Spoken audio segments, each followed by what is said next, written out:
Kamusta? Mabuti?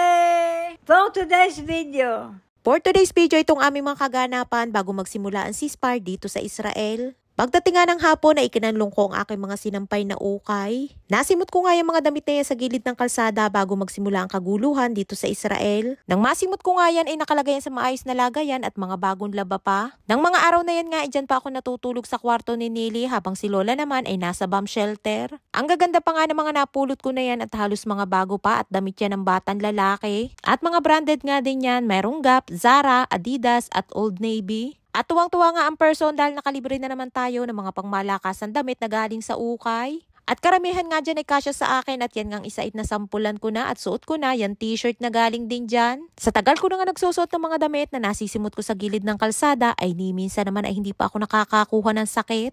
Kapag hindi ka nga masela na tulad ko ay di makakalibre ng damit na mga branded pa. Dito sa Israel ang mga tao ay mahilig magpalit ng mga gamit kaya yung mga pinagpalitan nila ay tinatapon na lamang kahit pwede pang magamit at magaganda pa. Inilalagay nila sa gilid ng kalsada para kung sinong may gusto ay pwedeng kuhanin.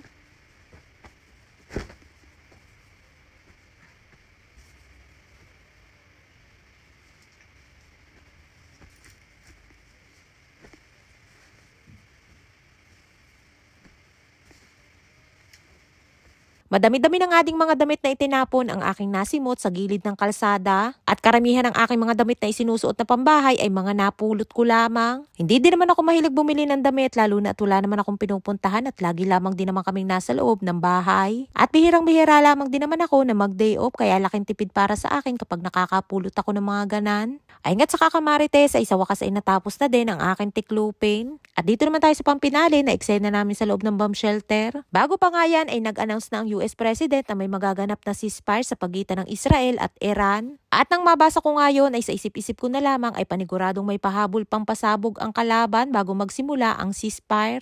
At ayun nga't pagdating ng alas 5 ng umaga ay nag-alarm na naman hudyat na may paparating ng mga pagsabog. Sa mga nakalipas nga na 12 araw ng kaguluhan ay halos lahat ng mga tao dito sa Israel ay laging puyat. Ayun nga't nga nakalabas kami ng bomb shelter ay sabi ko kay Nili ay matulog na ulit. Antok na antok pa nga si Nili ng mga oras na yan at kahit ako nga ay antok na antok pa din. Wala pa nga ilang minuto na nakakalabas kami ng bomb shelter at si Nili nga ay kahihiga lamang din ay bigla na namang nag-alarm. At ayun nga't pinabangon ko na naman para pumunta sa bomb shelter.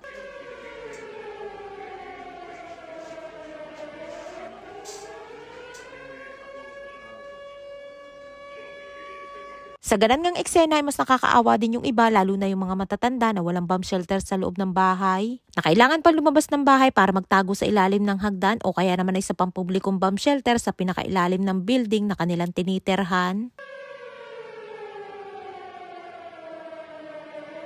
Ay nga't sa pangalawang beses na paglabas namin ng bomb shelter ay hindi pa din pala tapos. Dahil meron pa mga sumunod na pangatlo at pang-apat na alarm bago tuluyang matapos ang mga pagsabog. At sa dami nga ng mga pagsabog ay talaga namang sinulit ng kalaban ng araw na yan bago magsimula ang ceasefire. At dahil umaga na nga din yan ay binigyan ko na din ng kape at tinapay na may butter si Lola at Nili. Ayun nga yung pinakamatagal na oras na nanatili kami sa loob ng bomb shelter at bago nga matapos ang mga pagsabog ay inabot na ng alas 7 ng umaga. Muntik na nga ding hindi matuloy ang ceasefire dahil may mga gusali na tinamaan ng mga pagsabog at merong mga namatay. Isa nga din sa apektado ng araw na yan ay yung bahay ng apo ni Lola na nakatira sa Beersheba. Dahil isa sa tinamaan na building ay malapit lamang sa kanila at sa lakas ng impact ay nasira ang kanilang mga bintana at nagkabasag-basag. Pero buti na lamang at safe sila dahil nasa loob sila ng bomb shelter. Ay nga't hindi pa kami nakakalabas ni Nili ng bomb shelter ay biglang dumating si Rapi at may dalang tubig. At may dala nga ding ketchup at dilata na beans na may tomato sauce at pinaluluto sa akin. At idinemo pa nga sa akin kung paano lutuin at pati nga pagbubukas ng ketchup ay tinuro pa sa akin. Ibanti. Ketchup. Beseder. Doon nasa Rapi. Beseder. Ay natawa nga ako at may paksyon pa ng paghahalo ay itinuro nga din sa akin kung paano haluin. At nang makalis nga si Rapi ay tuluyan na din kami lumabas ni Nili ng bomb shelter habang si Lola naman ay nakatulog na. Ay siya hanggang dito lamang ating kwento for today's video. Maraming po salamat sa inyong suporta at laging panonood. Mag-ingat po tayong lahat palagi. And please subscribe to my YouTube channel. Please follow and share. Salamat!